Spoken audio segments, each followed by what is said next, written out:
Hello mga mamis, welcome sa aming mini vlog. Kahapon pa tong video na to pero late na naman nakapag-edit ang mari nyo. What?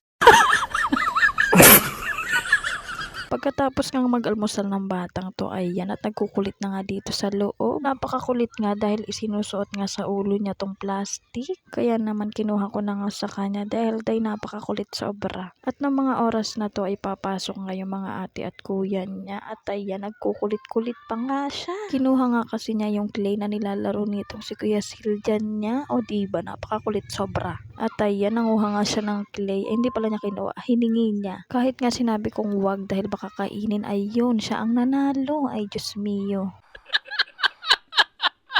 At kahit nga gabi na ayan, napaka-hyper pa din. Fast forward nga mga mari ko, kinabukasan na nga pala ito at ayan, almusal time na. Almusal nga ni Baby Elise nyo yung palabok at nilagang saging pero hindi niya naubos kaya ako ang mag-uubos for today's video. Ganyan naman ang trabaho nating mga nanay. Kapag hindi naubos ng ating mga junakis, tayo ang uubos. Siyempre, kesa naman masayang, diba? Kaya naman ayon, for the lamon ng ina nyo. Charot. Fast forward nga ulit mga mari ko, andito nga pala kami ngayon sa kabila at bahay nga pala to ng ninang ni Baby Elise nyo. O diba, napaka-sweet nila.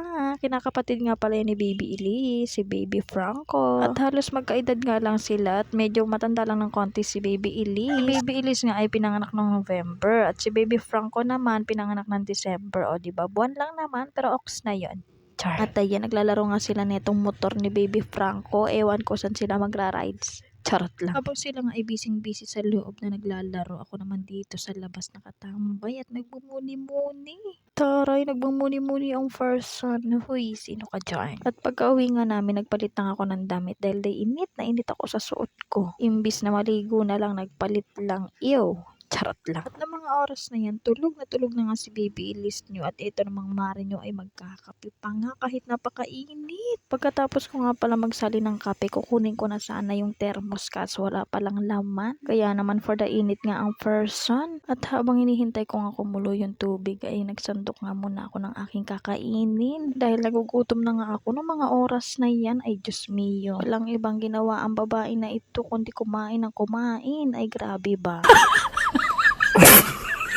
Ang dami kong daldal. Ayan, kumulo na nga yung tubig mainit. Tinalinan ko muna yung kape ko at pagkatapos sinalin ko na nga rin sa termos. Huwag nyo na nga palang pansinin yung aking taba-taba dyan na naiipit na.